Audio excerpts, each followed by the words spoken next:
اور جو ان سے بغض کرتا ہے اسے ان سے بغض نہیں ہے، انہیں دراصل مجھ سے بغض ہے، اور یہ حقیقت ہے۔ آپ کو عجیب بات بتاؤں، ایک عجیب بات بتاتا ہوں۔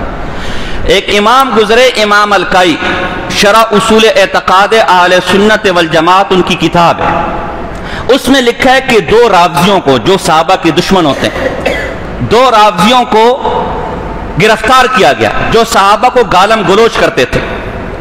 بنو عباس کے زمانے میں بادشاہ نے ان کو اپنے دربار میں بلایا اور دونوں کو اپنے سامنے کھڑا کیا اور ان سے پوچھا کہ تم صحابہ کو برا بلا کیوں کہتے ہو صحابہ کو برا بلا؟ اگر تم مجھے سچ بتا دو تو میں تمہیں معاف کر دوں گا، میں تمہیں چھوڑ دوں گا۔ انہوں نے کہا نہیں، ہم نہیں بتا سکتے۔ تو بادشاہ نے ایک کا گلا کاٹ دیا اور دوسرے کو کہا دیکھ میں نے تیرے سامنے اس کا گلا کاٹے، تو اگر مجھے صاف صاف بتا دے کہ تم صحابہ کو گالیاں کیوں دیتے ہو تو میں تجھے معاف کر دوں گا، ورنہ جو حال میں نے اس کا کیے وہی حال تیرا کروں گا۔ اس نے کہا بادشاہ سلامت مجھ سے وعدہ کرتے ہو اگر میں سچ بتا دوں تو مجھے معاف کر دو گے؟ اس نے کہا ہاں، اگر تو سچ بتا دے گا تو میں تجھے معاف کر دوں گا۔ اس بدبخت نے بتاؤں کیا کہا؟ یہ کتابی جواب دے رہا ہوں، کتاب میں لکھا ہوا ہے، قصہ کہانی نہیں سنا رہا، عقیدے کی مضبوط کتاب ہے، سعودی عرب سے چھپی ہے، 8 جلدوں میں میرے پاس موجود ہے۔ اس نے کہا کہ بادشاہ سلامت ہمارا دل تو رسول اللہ کو گالیاں دینے کو کرتا ہے، یہ رافضی کہہ رہا ہے معاذ اللہ، ہمارا دل تو رسول اللہ کو گالیاں دینے کو کرتا ہے، لیکن ظاہر ہے اگر رسول اللہ کو گالیاں دیں گے تو مسلمان ہمیں زندہ نہیں چھوڑیں گے، اس لیے صحابہ کو گالیاں دے کر دل ٹھنڈا کر لیتے ہیں معاذ اللہ، الیاذ باللہ، استغفر اللہ۔ بھائی میں ہوں نا، میرے شاگردوں کو کوئی گالیاں دے رہے ہیں، میرے مریدوں کو کوئی گالیاں دے رہے ہیں، کیا مطلب ہے کہ مجھے گالیاں دے رہے ہیں نا، میری تعلیم ناقص ہے؟ تو یہ وہ لوگ ہیں۔ امام مالک اندر کا یہ قول موجود ہے تفسیر قرطبی میں، امام مالک فرماتے ہیں یہ جو صحابہ کو گالیاں دینے والا فرقہ ہے، جو صحابہ کو برا بلا کہتا ہے، یہ وہ بدبخت ہے، وہ رذیل قوم ہے۔ تم اگر یہودیوں سے پوچھو تمہارے سب سے اچھے لوگ کون ہیں، وہ کہیں گے حضرت حزیر علیہ السلام کے صحابی، حضرت موسیٰ علیہ السلام کے ساتھی، وہ سب سے اچھے لوگ ہیں۔ اگر عیسائیوں سے پوچھو تمہارے سب سے برے لوگ کون ہیں، سب سے اچھے لوگ کون ہیں، وہ کہیں گے حضرت عیسیٰ علیہ السلام کے حواری، حضرت عیسیٰ علیہ السلام کے صحابہ۔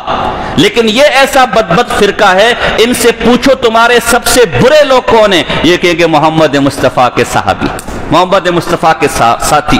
یہ یہود اور عیسائیہ سے بھی بدتر کافر ہے۔ تو اس لیے ان کے مقابلے میں ہمارا عقیدہ ہے کہ صحابہ سب کے سب کون ہیں، ہمارے سروں کے تاج ہیں، سروں کے ہمارے امام ہیں، ہمارے ہر صحابی رسول جنتی ہے، چاہے وہ چھوٹا صحابی ہے چاہے وہ بڑا صحابی ہے، وہ کون ہے؟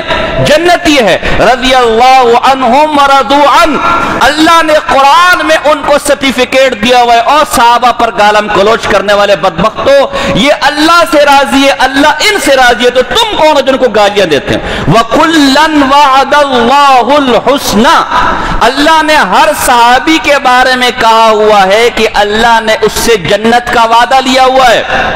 کم بخت مارے، تیرے میرے بارے میں کہا جا سکتے کہ اللہ ہم جنت میں جائیں گے، یا ہمیں کس نے جنت کا وعدہ؟ صحابہ کے بارے میں اللہ کہہ رہے کہ ہر چھوٹا بڑا صحابی ہو میں نے جنت کا وعدہ، جنت اس کا ٹھکانہ ہے، اس سے کوئی کمی بیشی ہو بھی گئی، اس سے کوئی اونچ نیچ ہو بھی گئی، اللہ کہتے میں نے معاف فرما دیا، میں نے معاف کر دیا ہے۔ بڑا ہونا، بڑا چھوٹے کا کوئی مسئلہ ہو جائے، یا دو بھائیوں کا آپس میں مسئلہ ہو جائے اور بھائی کے ہم نے ایک دوسرے کو معاف کر دیا، اب بچے بیچ میں ہوا کرے تو لوگ ان کو تھپڑ لگاتے کہ نہیں، کہتے بھئی تمہارا کیا کام ہے؟ اول تو بڑوں کی لڑائی ہے، بڑے جانے وہ جانے، تم کون ہو؟ اور جب انہوں نے آپس میں ایک دوسرے کو معاف کر دیا تو تم کون ہو؟ تو اللہ فرما اول تو یہ بڑے، اگر ان میں آپس میں کوئی اونچ نیچ ہو گئی، ہماری کیا اوقات، ہماری کیا حیثیت، اور اگر ہوئی بھی تھی اللہ فرماتے میں نے سب کو معاف کر دیا، سب سے جنت کا وعدہ فرما دیا۔ تو یہ صحابی جو سارے کے سارے ہدایت کے ستارے ہیں، رسول اللہ نے فرمایا میرے صحابت کے ستاروں کی مانند ہے، جس کے پیچھے چلو گے ہدایت یافتہ ہو جاؤ گے، وہ تمہیں اولئک هم الراشدون اولئک هم المفلحون، یہ وہ لوگ ہیں اس کا ہر آدمی فلاح پانے والا ہے، یہ وہ لوگ ہیں اس کا ہر آدمی سیدھے رستے پر چلنے والا ہے۔ صحابہ کی وہ جماعت تھی، ہر صحابی سیدھے رستے پر، ہر صحابی ہدایت یافتہ، یہ صحابہ کی مقدس جماعت۔ مجھے ایک واقعہ یاد آ گیا، ایک حوالہ یاد آ گیا۔